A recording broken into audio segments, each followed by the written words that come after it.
Are you headed to Alaska this summer, but you have no idea what to pack? Well, then this video is for you. When Mark and I went to Alaska, we were so excited and we couldn't wait to go. But we were also stressed out about what to pack and how much to pack. Overall, I am notoriously an overpacker, and I can tell you that I kept that same philosophy on my trip to Alaska. So I want to share what to pack and what worked for us. So here are some packing essentials. The first one is you want to bring warmer clothes and you want to bring lighter clothes. I say this because the weather in Alaska can definitely change, so you never know what you're going to get. When we were there, it was actually unusually warm and we had a lot of sunny days, and they kept telling us over and over again that this was not usual and how lucky we were. And we do feel lucky because we had beautiful weather. Even though the weather was beautiful and it was warmer than usual, I still had to wear a sweatshirt or a sweater of some sort every day. It was very rare that I took that off and just went in a t-shirt. I also brought a layered jacket that I got on Amazon. And so the two layers, the layer underneath was fleece and the layer on the top was more of a shell. And it was a waterproof shell so that I knew that I was always prepared for what the weather would be. And for the most part, since we had such good weather, I really only wore that fleece shell. I think I only had to wear the whole coat with the waterproof shell only once. Like I said, it rains a lot in Alaska. Alaska is actually in a tepid rainforest, so they have a lot of rainy weather. So since they have a lot of rainy weather, another packing essential would be any rain gear. So a rain coat, if your coat's not waterproof, I happen to bring that double layer one, which worked perfectly for me. You want to bring an umbrella with you. I packed a little compact umbrella that I was able to put in my suitcase in my checked bag so that I had it with me. Depending on the cruise line that you go on, they might provide umbrellas, but we brought our own just in case. You also want to bring comfy shoes. You want to be able to walk and be comfortable. But not only do you want comfy shoes, you want waterproof shoes. That's really important because you don't want your feet to get wet. Because if your sneakers or your shoes are more mesh or have some openings and are not solid enough to keep the water out, your day could be miserable and you could end up with wet feet. And that doesn't make anybody happy at all. You also want to make sure that you pack plenty of socks. We brought several pairs of socks, and I didn't bring ankle socks. I brought like cruise socks so that I could pull them up a little bit more so that my ankles were completely covered.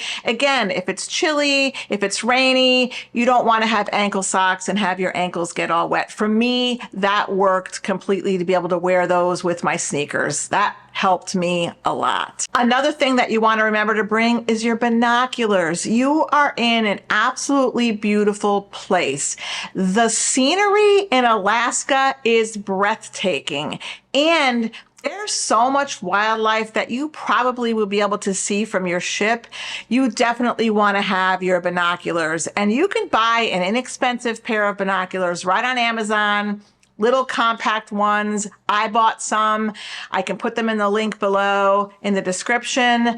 I loved having them. They were small, they weren't heavy, they were easy to pack, and they were a must because we use them a lot. When we went on our cruise, we had a balcony room, which I actually highly recommend on an Alaska cruise because there is so much scenery to see that there was times we sat on our balcony with our binoculars and we just checked out all the wildlife and all the beauty around us. Another essential that you want to bring, and it might seem obvious to you, is to bring a camera of some sort.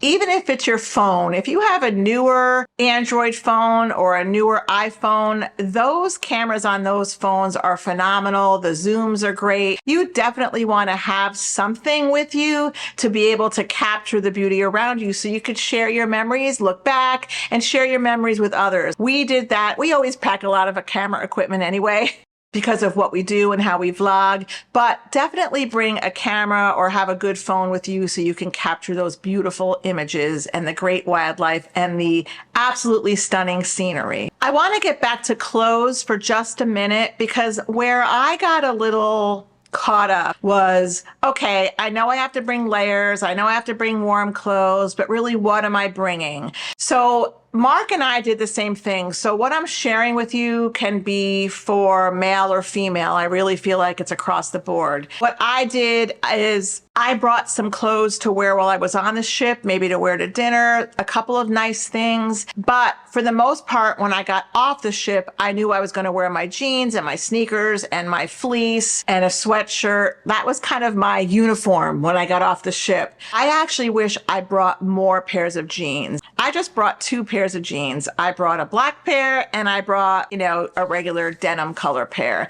And I actually wish I brought more because I wore those all the time for every excursion. So if you look back at any of our videos, I'm wearing like my jeans every day because they were heavy duty. They kept me warm. They weren't too hot if it got nice out. And I just felt really comfortable in them in the environment that we were in. For me, leggings or anything like that, I wouldn't have been comfortable in off the ship. And I might not have even been warm enough depending where we were. So jeans were like a score for me, and I wish I brought more. But again, I'm an overpacker. 2 pairs of jeans might be enough for you. I actually feel like I didn't bring enough sweatshirts. I brought sweaters and maybe more dressy sweaters to wear on board to dinner and things like that. But I feel like I didn't bring enough sweatshirts. So I actually bought an Alaska sweatshirt. I bought a couple of them and I wore them all the time off the ship. They were much more comfortable for me under my fleece, or if I took my fleece off and I just wanted a sweatshirt, it worked perfectly. And again, that worked because I was able to layer. So I would have a t-shirt on, I would have my sweatshirt, and then I would have my fleece jacket over it. So again, if I took my fleece jacket off and wanted to tie it around my waist, I at least had my sweatshirt on. I think there was one day where it got really warm. It was 70 something degrees and it was the day we were in Juneau and I could just wear a t-shirt. But even that didn't last too long depending on where we went that day. Some other things you want to pack that you don't want to forget are your sunglasses. If you do have a bright and sunny day in Alaska, you definitely want to have your sunglasses with you. So don't forget that. Also, don't forget to bring your bathing suit. There's probably a hot tub or a pool or a spa on board and you might want to go swimming, so don't forget your bathing suit. A couple of other essentials also would be a winter hat or a scarf or gloves. For our particular cruise, we never had to use them, so maybe that's a bad example for our experience, but you might want to check out what the weather's going to be like and at least bring a hat and gloves. It could be handy. We actually did need a hat one day. We got up very early in the morning, like 4 a.m. because we were going into Glacier Bay and we wanted to watch us enter into Glacier Bay. And I wore a hat that day, but it was very, very early in the morning and it was chilly on deck. So don't forget your hat and scarf and gloves. And last but not least, bring insect repellent with you. If you are off the ship and you are walking through the forest or you're going anywhere, we had one day when we went to see Mendenhall Glacier and it was about a mile hike for us to get there. And we were walking through the woods and they have some mosquitoes there in Alaska. So bring your insect repellent. You can buy a little travel size. That's what I did. I kept it in my backpack and it was very handy. Don't forget that insect repellent because you might not think about it. So you might as well buy it here and not have to buy it on the ship or import. There's so many things that you can bring with you on an Alaska cruise, but I feel like these are the bare essentials. Your layers, your sweatshirts, comfortable clothes, comfortable shoes, waterproof shoes, rain gear, anything like that. Those are really the basics, and I think you'll be all set for your Alaska cruise. If you've been on an Alaska cruise and you think I've forgotten anything, please make a comment below. Again, these were the things that we brought, what worked for us, but I'm interested to hear what you brought with you and what worked for you. We can share it with the community. If you like this video, then check out this playlist right here when we went on our Alaska cruise.